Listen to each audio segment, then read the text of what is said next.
मोर प्रिय पिलामाने आशा करी समस्ते बहुत ही भलरे थिबो एवं आपणकर परिवार भी प्रायतः समस्ते बहुत ही भलरे थिबे। जेमिति कि आपण जानिथिबे जे वर्तमान सुभद्रार ऑनलाइन अप्लाई चलीछि। जदि आपण अप्लाई करि नाहंती आज ही करि दियंतु। देखंतु सुभद्रा टंका आसीबा ऑलरेडी आपणकर आरंभ हो जाइछि। गतकाली संध्यारे गोटे 1 टंका लेखाएं समस्तଙ୍କ पाखକୁ आसीछि। ଯାହାର ବି ସୁଭଦ୍ରା ଅନଲାଇନ ଆପ୍ଲାଏ ହେଇଛି ସମସ୍ତଙ୍କ ପାଖକୁ ଆପଣଙ୍କର ଟଙ୍କା ଦେଖନ୍ତୁ ଲେଖା ହେଇଛି 1 rupees credited ତାପରେ ଆକାଉଣ୍ଟ ନମ୍ବର ସୁଭଦ୍ରା ଦେଖିପାରୁଛନ୍ତି ବାଲାନ୍ସ ବଗେରା ଏମିତିକା ଠିକ ଅଛି। ତ ଆପଣ ବି ଯଦି ଆପ୍ଲାଏ କରିନାହାନ୍ତି ନା ଆଜି ହିଁ କରିଦିଅନ୍ତୁ ଠିକ ଅଛି। ଆପଣ ନିକଟସ୍ଥ ଆପଣଙ୍କର ଯୋଉ ରହିଲା ଅଙ୍ଗନବାଡି ସେଣ୍ଟରକୁ ଆପଣଙ୍କର ଯାଆନ୍ତୁ, ଆପ୍ଲିକେସନ ଫର୍ମ ନେଇକି ଆସନ୍ତୁ, ତାକୁ ଫିଲଅପ କରିଦେଇକି କୌଣସି ବି ସେଣ୍ଟରକୁ ଯାଇକି ଖାଲି ଫିଲଅପ କରି ସବମିଟ କରିଦିଅନ୍ତୁ।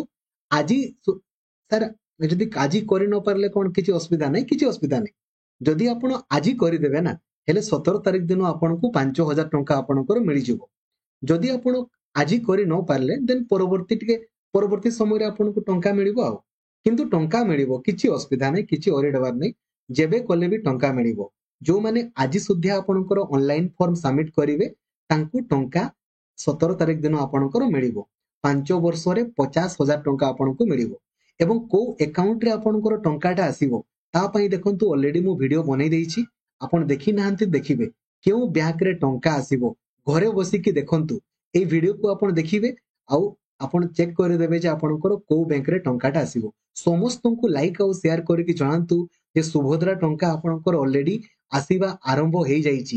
ଠିକ ଅଛି, ସମସ୍ତଙ୍କୁ ଜଣେଇ ଦିଅନ୍ତୁ ସୁଭଦ୍ରା ଟଙ୍କା ଯିଏ ବି ଅନଲାଇନ ଆପ୍ଲାଏ କରିଛନ୍ତି ସମସ୍ତଙ୍କର ଟଙ୍କା ଅଲରେଡି ଆସିଯାଇଛି। ଠିକ ଅଛି, ଗୋଟିଏ ଟଙ୍କା 1 ଟଙ୍କା ଆସିଛି, ବାକି ଆପଣଙ୍କର 5,000 ଟଙ୍କା ଆଗାମୀ 17 ତାରିଖ ଦିନ ମଙ୍ଗଳବାର ଦିନ ଆପଣଙ୍କୁ 5,000 ଟଙ୍କା ମିଳିବ।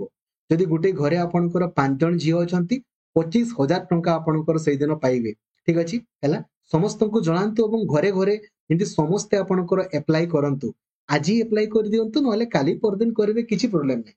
ଆଜି ସୁଦ୍ଧା କରିଦେଲେ ଆପଣଙ୍କୁ 17 ତାରିଖ ଦିନ ଟଙ୍କା ମିଳିଯିବ। ଠିକ ଅଛି, ଥ୍ୟାଙ୍କ ୟୁ, ଜୟ ଜଗନ୍ନାଥ, ଧନ୍ୟବାଦ।